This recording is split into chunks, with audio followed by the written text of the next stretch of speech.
जो 4.2 अरब डॉलर्स के MOU sign हो गए। अब इसका मतलब क्या है कि ये कमिटमेंट पक्की हो चुकी है, ये पाकिस्तान इन्वेस्टमेंट आनी ही आनी है, और जॉइंट वेंचर्स की मद में जो 1.5 अरब डॉलर्स आ रहे हैं वो कितनी तेज़ी के साथ प्रोजेक्ट्स हमें आगे बढ़ते नजर आएंगे?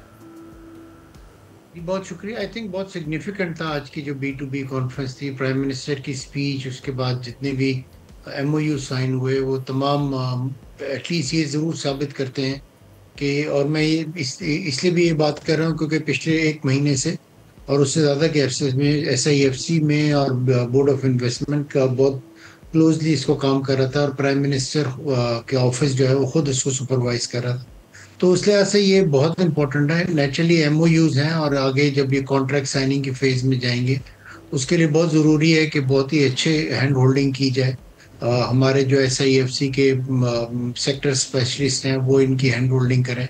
जो जॉइंट वेंचर्स की बात की गई है जिसका आपने तस्करा किया, उसके लिए बहुत ज़रूरी है कि दोनों साइड्स को उस तरह सपोर्ट किया जाए जिस तरह कि आज प्रॉमिस किया गया है, और ये एक प्रोसेस कंटिन्यूअस होगा, क्योंकि इस प्रोसेस के नतीजे में हम आगे इसको एक्चुअली ऑन ग्राउंड होता हुआ देखेंगे।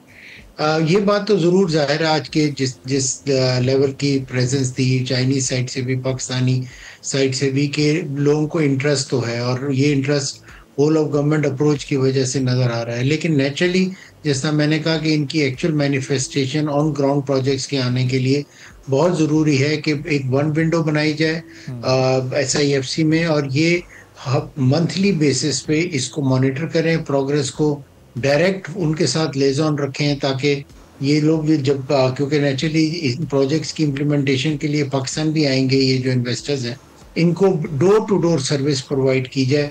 अगर हम चाइनीज के साथ अच्छे इंटरेक्शन कर सकेंगे, इन्वेस्टमेंट आ जाएगी, तो देखिएगा कि और ममालिक भी आएंगे। यही एनर्जी सेक्टर में हुआ था जब चाइनीज ने 2013 के अंदर इन्वेस्टमेंट की, और इसी लिहाज से अगर अब आगे ये प्रोजेक्ट्स भी आएंगे तो आप देखिएगा कि थर्ड पार्टी पार्टिसिपेशन जरूर आएगी।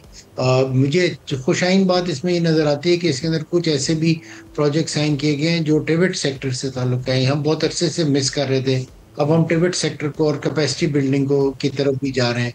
सो होपफुली ये बहुत अच्छा आउटकम होगा, और जिस तरह मैंने कहा कि इसके लिए बहुत जरूरी है कि हम एक फेज्ड अप्रोच के साथ जाएं, एक इनेबलिंग एनवायरनमेंट क्रिएट करें, हैंड होल्डिंग करें, और बिल्कुल एहतसाब करें। अगर कहीं हमें लगता है कि कोई इदारा या कोई इंडिविजुअल इसमें बॉटलनेक बन रहा है तो उसका बिल्कुल उसको साइडलाइन पे करें और आगे की तरफ बढ़ने की कोशिश। सब्सक्राइब करें और बेल दबाएं ताकि कोई खबर रह न जाए।